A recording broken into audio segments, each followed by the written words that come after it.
We know more about the secretive GPU that launched out of nowhere. What's not launching?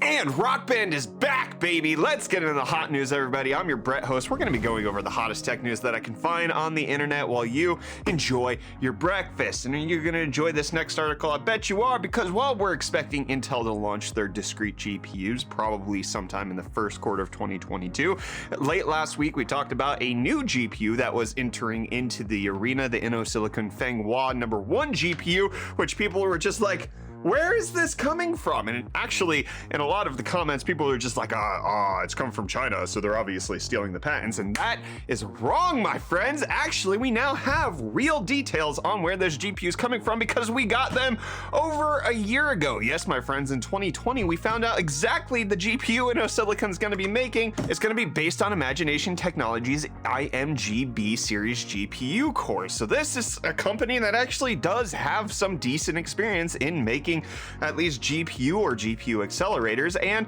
they wrote this in October 13th of 2020 talking about how they're going to be getting back into the high performance game with a lot of their different GPUs, the BXE, BXM, BXT, and BXS, and that is what this GPU falls into, the new plans for Imagination Technologies to come out with their IMG B series GPUs. And you can see in their press release from a year ago, it was the InnoSilicon branding right there. So now we know the company behind it. In case you're not familiar with Imagination's technology, they do have a pretty long pedigree, including making chips that were in the iPhone as far as like GPU acceleration. They made that happen over a decade ago. So obviously we're still waiting on pricing, availability, real actual specs that could help us to understand where this might end up in the lineup. If this would ever potentially get released to an American or Western market, that would be great to know just what's going on with this altogether. But InnoSilicon working with Imagination Technologies to bring yet another option to the GPU market. And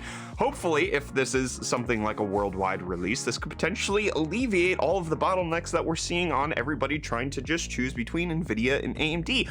I am hyped for competition in the GPU market, competing for the pummel of other people trying to get their hands on my GPUs that I haven't been able to get my hands on because they've been scalped and out of stock. So it's my turn. I don't care. We got competition. I'll compete for you to get that GPU into my system. Don't you think I won't? Don't think Brett won't lay the smack down on a Black Friday style type deal when he's trying to get a graphics card, huh?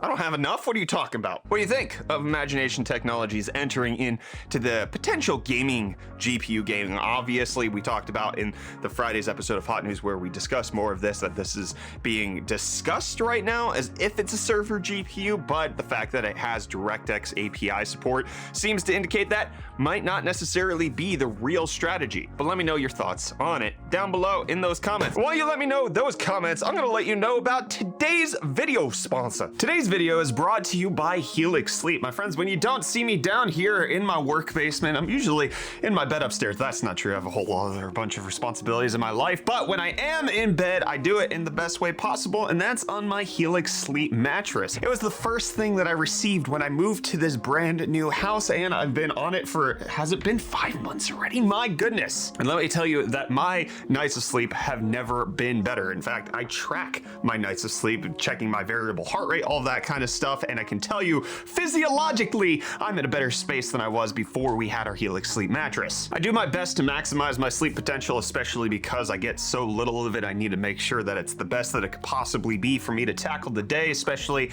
with everything that's going on. But it's not just me. My wife has also been really loving our Dusk Lux mattress, which is king size because it fits in our brand new giant master bedroom. While we both love the mattress, we had to come to a compromise because I'm a side sleeper who likes a soft mattress and she's a stomach sleeper who likes it more on the firm side. We took the sleep quiz on Helix Sleep's website that allowed us to find out what would be the best mattress for the both of us to share together, and that's when we came up with the Dusk Lux thanks to their recommendations. It's a medium feel mattress that allows us to get right in the middle of what we both like, as well as it having zone lumbar support and a premium quilted pillow top that makes it super comfortable. And the best part of all of it is that they ship it right to your door for free. They did it for me, they'll do it for you too. It comes rolled up in a box and it's super easy to set set up by yourself, as long as you're not lugging a king-size mattress up a set of stairs by yourself, in which case maybe get some help from your dad. And if it makes you nervous to buy something like this that you haven't tried, Helix has a 100-night sleep trial, so you get more than 3 months to make sure that you love it, and if you don't, they'll come pick it up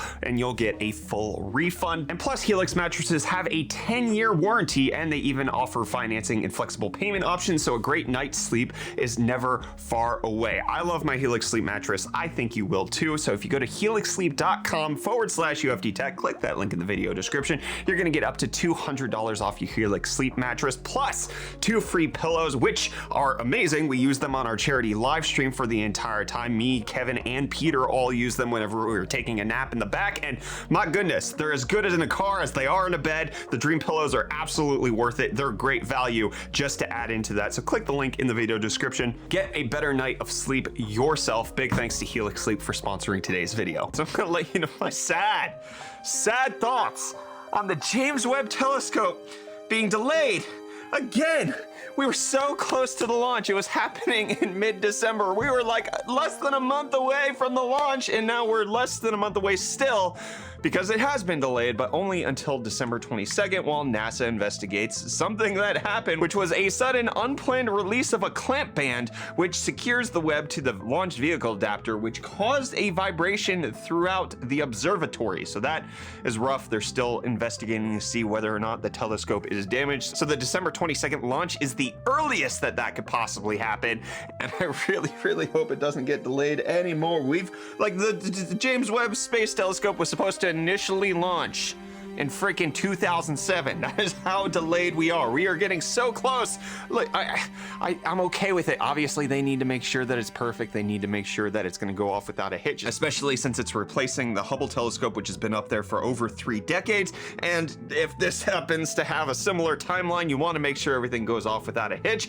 But it's just, so close to greatness, so close to tasting it. But speaking of complicated launches that haven't necessarily gone off without a hitch, let's talk about the GTA San Andreas definitive edition that's come out. Somebody has actually found that there's an unfinished VR mode in San Andreas, which PC Gamer, thank you for this image. This is great. I love that. This is like the banner image that they included on this article. But there's a debug Unreal command for GTA VR where you can enter into a first-person mode and then experience a new San Andreas game in a sort of VR mode. There's still a little bit that's not completely worked out. Obviously, Meta announced that there is a GTA San Andreas release that is coming to the Oculus Quest 2. This might be part of it, and they just had the unfinished version in the definitive edition, which, I mean, they had the original songs as well as still having that one, what's it called? The coffee thing. I don't remember. Don't tell it me down in the comments. I don't care. All right, I'm 30 years old. I really don't give a crap about that mod in GTA San Andreas, but clearly Rockstar not really doing a good job at like refining the edges on this launch. It just like, NASA's just like, we heard shaking, we have to postpone the launch. And Rockstar's just like, I can't hear you over the sound of my money. There's problems? What? My currency is real. Ah, yes, sweet money. That's fake money, by the way. If you zoom in real close, you'll see that it's actually my face on this dollar bill. Speaking of fake money, let's talk about Cryptostonks. Bitcoin stopping its downward slide, up 2.6% as of filming. 57,467 is where it's sitting at. Ethereum also increasing 7%. Look at you go, Ethereum. 43.60 is where it's sitting at right now. Dogecoin also up 3% to sit at 22.5 cents. The meme stonks, however, are having a little bit of a rough day. GameStop down 12.6%, almost wiping out like all of the gains it had in the last week, which is just absolutely hilarious. Still up from exactly a month ago, but down a little bit. AMC also down 4.6% to be at under $40.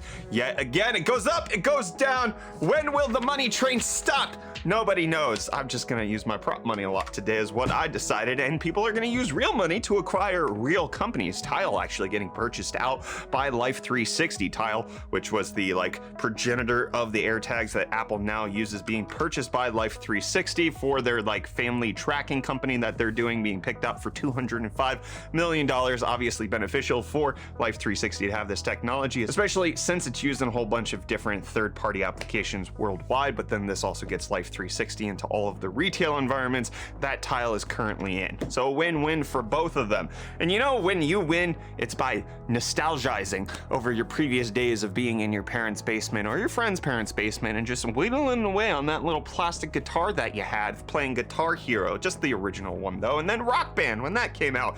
Anyways, nostalgize over that and then realize it's being co-opted by a multi-billion-dollar company right now in order for them to procure future profits for themselves, as is the case in anything that you enjoyed in your childhood. Epic Games picking up Harmonix to create musical journeys in Fortnite. No, not that kind of journey, but not really disclosing the terms of the deals. Epic Games and Harmonix announcing that they have been picked up and now they're coming together in order to create those music experiences, which is something that Fortnite has actively been pursuing with their Marshmello concert as well as their Ariana Grande concert that they've done in the Fortnite metaverse. That's the buzzword I'm supposed to be using, the Fortnite metaverse, and now they're just going to expand that with Harmonix, which I do want to talk about this next article mainly because of the headline. I was just going to drop this because it's like a non-real news thing because it's all right, but the Verge pissed me off enough to talk about it. All right, Xbox's 20th anniversary museum is a metaverse full of achievements and mistakes. Number one, the metaverse is where I go with my gosh dang app, okay, with my friends Joker and Morgana.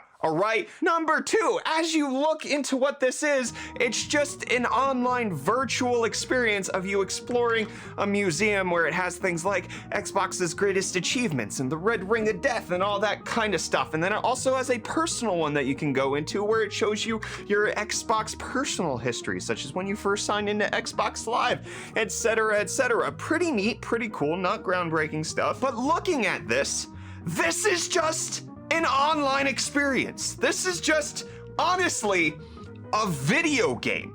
This is no more metaversy than anything else that's currently out on the internet. So why is it being branded as metaverse? I just don't. Am I gonna have to start ranting and raving about the term metaverse because it's becoming so overused in the tech media right now that I feel like we don't even know what the hell we're all talking about, and it kind of comes down to the comments that people are leaving where they said, I really hate the term metaverse already. It's eye-roll inducing. We're going to look back on it like information super hideaway or cyberspace. It's just like, this is a digital environment.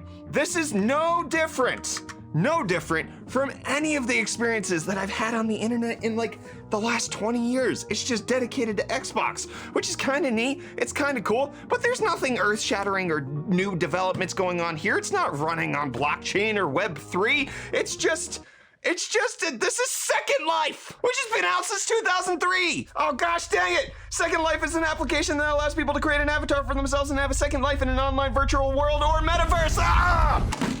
Okay, before I strain my blood vessels in my brain too hard, let's go ahead and talk about the fact that you can get a laptop on a desktop. Maxon announcing that there's going to be Tiger Lake mobile processors available on desktop motherboards already baked into the board, as you can see there, with PCI Express slots. You got an M.2 slot, you got some RAM slots on there. You can build a fully functioning desktop out of that bad boy. Look at that. You got an i7-11800H. Obviously, this is going to really depend on how good of a price you can get it for. I think it's going for like $325, which doesn't make a whole lot of sense, but in case you want the power efficiency of an 1100, you can potentially get that for yourself in case you want it. I don't want any more of this episode of Hot News, all right? The metaverse has ticked me off enough that I just want to be done. I want to be over with it. Get me out of the metaverse!